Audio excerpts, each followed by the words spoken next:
Radhe Krishna student and good evening. मैंने पिछली बार आपको सिखाया था नाउन, प्रोनाउन, एडजेक्टिव। अब नेक्स्ट टॉपिक है आपका वर्ब, क्रिया, जिसको हिंदी में क्रिया बोलते हैं।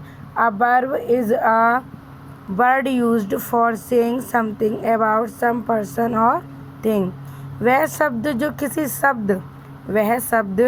किसी शब्द या वस्तु के बारे में कुछ बताता है वह वर्ब कहलाता है। Example, Aditi laugh. अदिति हंसती है, तो अदिति क्या करती है? हंसती है। तो हंसती जो है वो क्या है? आपकी वर्ब है। नेक्स्ट है आपका the boys are eating the food. लड़के खाना खा रहे हैं। तो लड़के कौन सी क्रिया कर रहे हैं? खाना खाने की क्रिया कर रहे हैं। जो ईटिंग है इसमें वो क्या है? वर्ब है। क्या है? वर्ब। नेक्स्ट टॉपिक है आपका एडवर्ब, जिसे हम क्रिया विशेषण कहते हैं। देखिए बेटा, एडजेक्टिव में और एडवर्ब में कितना फ़र्क है। एडजेक्टिव जो होता है वो नाउन और प्रोनाउन की विशेषता बताता है, और एडवर्ब जो होता है जिसे हम हिंदी में क्रिया विशेषण कहते हैं। क्रिया विशेषण वह क्रिया है, क्रिया विशेषण वह शब्द है जो क्रिया की विशेषता, क्रिया विशेषण वह जो क्रिया की विशेषता या अन्य शब्द की विशेषता बताता है। जैसे कि ही सॉल्व क्वेश्चन क्विकली, यानी उसने जल्दी प्रश्न हल कर लिया। तो यहाँ पे जो क्विकली है, उसने प्रश्न कैसे किया है? जल्दी किया है। तो जो जल्दी है वो क्या है? एडवर्ब है। ही रन फास्ट, वह दौड़ता है, वह दौड़ता है। कैसे दौड़ता है? फास्ट, तेज़ दौड़ता है। तो यहाँ पे क्रिया क्या है? एडवर्ब क्या है? फास्ट है। क्रिया रन्स है और क्रिया विशेषण फास्ट है। दौड़ने की जो विशेषता है वो क्या बता रहा है? फास्ट। नेक्स्ट है आपका प्रपोजिशन, जिसको हम हिंदी में संबंध बोधक अवयव बोलते हैं। A preposition is a word used before noun or pronoun to show its relation with the other word or sentence. Preposition एक ऐसा वर्ड है जो नाउन और प्रोनाउन के पहले प्रयुक्त या प्रयोग होकर नाउन और प्रोनाउन का संबंध सेंटेंस के अन्य शब्दों से दिखलाता है।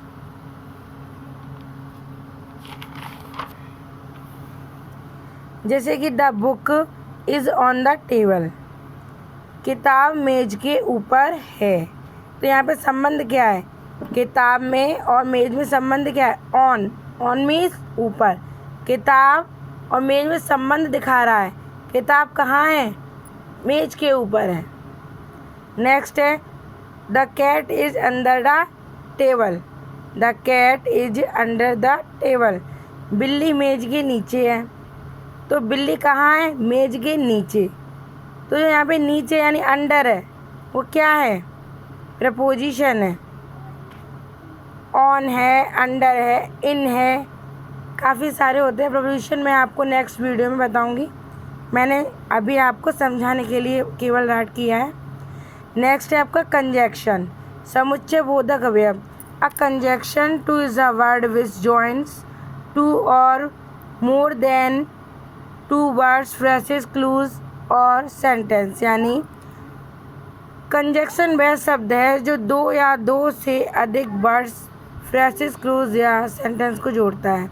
सिंपल भाषा में कहा जाए तो कंजक्शन उस शब्द को कहते हैं जो दो नाउन को या दो प्रोनाउन को, दो शब्दों को या दो वाक्यों को आपस में जोड़ता है। जैसे कि Veena and Shweta went to market. वीना और श्वेता बाज़ार गए।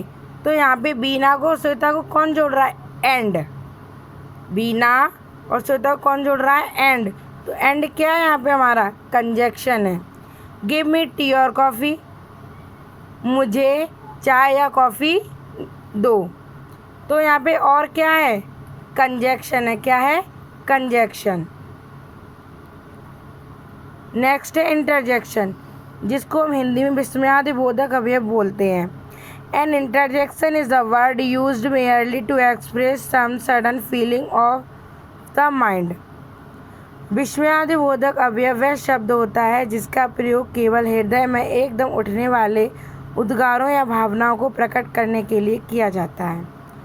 सिंपल भाषा में किसी भी चीज़ को देखकर हम अचंभित रह जाते हैं या कुछ सुनकर हमारे चेहरे पर भाव आ जाते हैं, तो वहाँ पर विस्मयादिबोधक अवयव बन जाता है।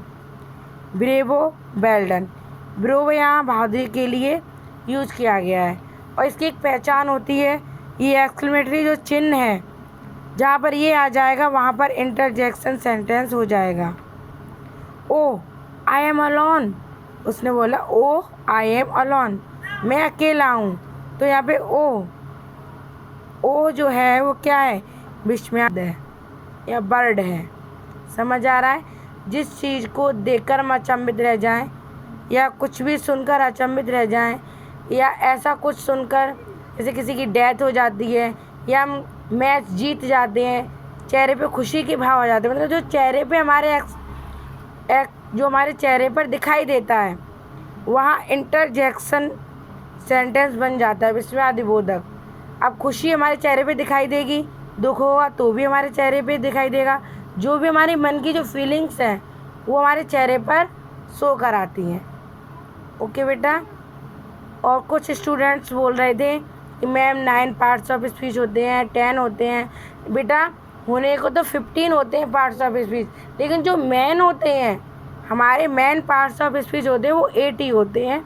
Noun, pronoun, adjective, verb, adverb, preposition, conjunction and interjection. मुख्य रूप से 8 होते हैं। जैसे जैसे आप क्लास में बढ़ते जाएंगे आपको पार्ट्स ऑफ स्पीच भी आपके बढ़ते जाएंगे। टोटल आपके 15 होते हैं पार्ट्स ऑफ स्पीच और मुख्य रूप से 8 होते हैं। ओके।